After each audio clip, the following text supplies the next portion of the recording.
Inglés.fm, Real English Conversations, Series 1. Podcast 9, Health and Safety, Salud y Normas de Seguridad. Este podcast contiene una conversación real y sin guión entre dos hablantes nativos de inglés, Mark y Tom. Oirás primero la conversación y a continuación una clase de inglés con explicaciones en español. Cada podcast viene con un workbook detallado que puedes descargar desde nuestra página web, Ingles.fm. Incluye una transcripción completa de la conversación, listas de vocabulario, notas culturales y la clase. Recuerda que los miembros de nuestra lista de distribución reciben gratis transcripciones extra de nuestros podcasts, además de muchas otras cosas gratis. Así que no olvides apuntarte al consultar la página. ¡Buena suerte! Hi, my name's Mark, and I'm sitting here with Tom. Hi, Tom. Hello.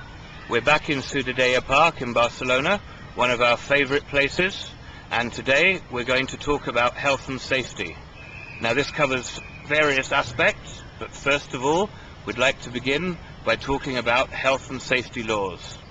Yes, these are particularly interesting for us because it's possibly one of the reasons we came to Spain, or we were attracted to Spain in the first place, isn't it? Because the UK has become what some of the newspapers refer to as a nanny state. Now, can you explain nanny state? The image it gives me in my head is the state as an overprotective grandmother.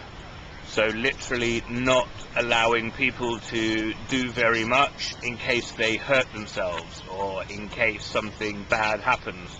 So the state is overly protective, and as a result, adults feel overly restrictive of what they can and cannot do and where they can or cannot do it. Yeah, basically. So as you're going about your daily life in England, it's quite normal to, walking around cities, there's rules and regulations everywhere saying don't do this, mustn't do that, you get a fine if you do this, and yeah, it's quite restrictive and it feels quite claustrophobic. Yeah, well, I went back to England for the first time in 3 years after living in Spain. The first sign I saw was it's illegal to smoke in this building. Rather than no smoking, they make the point that it's illegal to do it. Yeah. And you feel very, very on edge, very uneasy, very uncomfortable. Well, we'll talk about the smoking laws and so on in a minute, but one of my first memories of coming to Spain was going to Las Fallas Festival in Valencia, and I couldn't believe the amount of young children running around with explosives, with fireworks in their hands, in children's playgrounds. And that kind of thing in England would be enough for the government to take the child away from the parents, and yet all the children in Valencia seem to be letting explosives off. It's a cultural thing that kids are given that free rein here in Barcelona. In June there's a festival, San Juan, and again it's centred on fireworks, bangers, firecrackers, noise. And if you're walking in the street and you hear a bang and you jump out of your skin, you can guarantee there's a giggling 7 or 8 year old in the corner looking at you. But in England, when we have celebrations with fireworks, normally there's a perimeter fence around an organised display, so the spectators are hundreds of metres from where the fireworks are set off. But in Spain, everyone is interactive with the festival. Yeah, and I think that's a tradition with the fiestas here. There's other fiestas that, like San Fermin in Pamplona, with the bull running, that just probably would never happen in England. Absolutely not. But one thing, a friend of ours, another writer from Spain, has said, if you want to throw firecrackers at anybody, you want to run in front of bulls, and you're prepared to take the risk, go ahead. This is Spain, but it's your responsibility, no one else's. Exactly, so it comes down to individual responsibility and common sense, doesn't it? So focusing again on the smoking laws that we were just talking about, in England they were very quick to introduce the new smoking laws and basically have banned smoking in all public places, haven't they? Yes. Pretty much. Bars, restaurants, offices, even outside airports in England. you cannot leave the terminal and smoke. You have to go to a rectangle painted on the floor, Yeah. and everyone must stand in that designated rectangle in order to smoke. Yeah, it's very regimented, we say, don't we? And in Spain, they certainly haven't embraced the smoking laws quite yet. They, instead of having signs in Spain saying you can't smoke, they seem to have more signs in bars and restaurants saying you can smoke here, you can smoke in this building.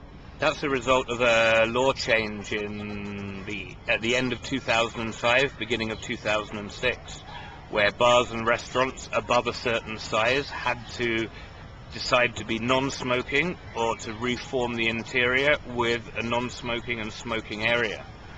And many bars circumvented this law by moving the bar where you buy drinks into the floor space, reducing the area, making their bars less than 100 square meters, so they weren't obliged to segregate their bar. So Spain is still fighting against slightly the European health and safety laws at this stage. Okay, moving on to healthcare. What do we mean by healthcare? And can you explain a bit about healthcare in Spain? Well, by healthcare we're focusing on the system, so the public health system and doctors. Now in Spain there are statistics that rate the national health, The health service here. The health service in Spain has been rated as the 7th best in the world and the best in Europe. And have you had any personal experience of the health service here? Have you been to the hospitals or doctors? Not really. I cut my hand open one day and went to what they call an ambulatorio, which is, maybe we would call it a walk-in clinic in English. Okay. And I showed them my identification, and the nurse looked at my hand, dragged me straight into her surgery, bandaged the hand, no problem. So very quick, very efficient. Okay. And in England we used to be the toast of the world for having our fantastic National Health Service, because it came out straight after the war in 1948, and the objectives of the National Health Service in the UK were to provide free medical care for everyone based on people's needs and not the ability to pay. And that still exists now, but it's become more and more expensive. The government spends £100 billion a year, 120 billion euros on the National Health Service in the UK, and there's huge waiting lists for non-essential treatment there. Now, have you had any experience of the NHS and waiting a long time for anything, or have your experiences been good? No, luckily I've been fortunate. Growing up there before I moved abroad, never had anything serious apart from going to the doctor as a child, being ill, normal cuts and bruises. But my grandfather experienced a very long wait for some surgery on his heart. There are very long waiting lists. Sometimes for hip replacements it can be a year or up to 2 years, because it's seen as non-essential. Yeah, nowadays people are turning more and more to private healthcare. Now about 8% of the population in the UK gets their treatment privately and pays for it. So finally, talking a little bit about the state of health of the people, the population in Spain and the UK. Life expectancy in Spain is slightly higher than in the UK, and it's 76.2 years for men and 83 years for women, and in the UK it's 76.1 and 80.5. So women live a few years longer in Spain. Why do you think people live a bit longer here? I think maybe it's to do with the lifestyle. People are less stressed, less pent up. The weather helps, makes people feel more relaxed, happier in general. And there's a very healthy diet, lots of fish, olive oil, fruit, vegetables, whereas in more northern countries the food is stodgier, similar to the north of Spain, lots of stews, but in England a lot of food is fried, very unhealthy. Fish and chips, fried fish, fried chips, which fried breakfasts in England. Yeah. Everything fried, but I think it goes a long way to explaining the relative rates of obesity, where you have a lot of fried food. The rates of obesity in the population are also much higher. Yeah, the rates of obesity are in the UK 23% of adults are obese. No, of the whole population, sorry. And in Spain it's only 13%, so it's almost half the obesity rates of England, which is surprising. And compare that to the USA where it's 31%. So Spain is pretty healthy as a country, despite everyone smoking everywhere still. Yeah. If you had a doctor walking around a Spanish town looking in bars and restaurants, he would be horrified the amount people smoke, drink and eat. But they drink in moderation and they eat healthily. So maybe the two offset the excessive smoking. But whatever their secret, it seems to work for a happy, long life. Yeah, I feel pretty healthy here. I feel a lot healthier than in England. Great. Thanks for listening.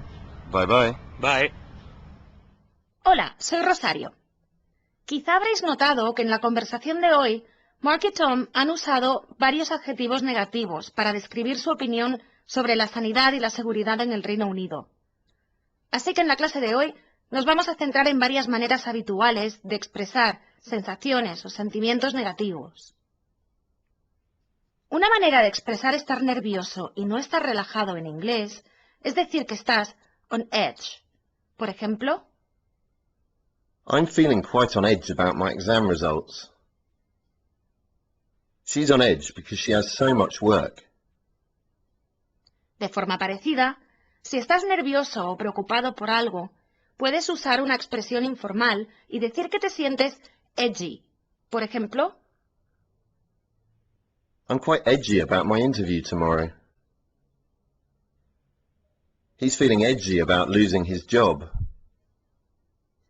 si estás un poco preocupado o algo inquieto por alguna situación, puedes decir que estás uneasy about eso. Por ejemplo, I'm really uneasy about meeting my girlfriend's parents. People in Spain are very uneasy about their job opportunities. si estás nervioso, preocupado y no te puedes relajar, puedes decir que te encuentras tense. Por ejemplo, He's very tense because he has lots of pressure at work. She feels tense because she's not getting enough sleep. si te encuentras en una situación que te causa problemas, preocupación o vergüenza, puedes describirla como an awkward situation. Por ejemplo, After dinner, there was an awkward silence at the table. My mother always phones me at awkward times, like when I'm in the bathroom. de manera parecida, si te sientes avergonzado o nervioso, puedes decir que te sientes awkward. Por ejemplo, I feel awkward meeting beautiful women. I felt very awkward at the interview when they asked me what salary I wanted. por último, para decir que están preocupados o nerviosos por algo, los hablantes nativos de inglés dicen que están anxious por eso. Por ejemplo, My mother gets very anxious if I don't phone her every week. I'm very anxious about my hospital results. We hope you found this class useful and that you now know several ways to explain negative feelings in English. Don't feel awkward. Start practicing your English today.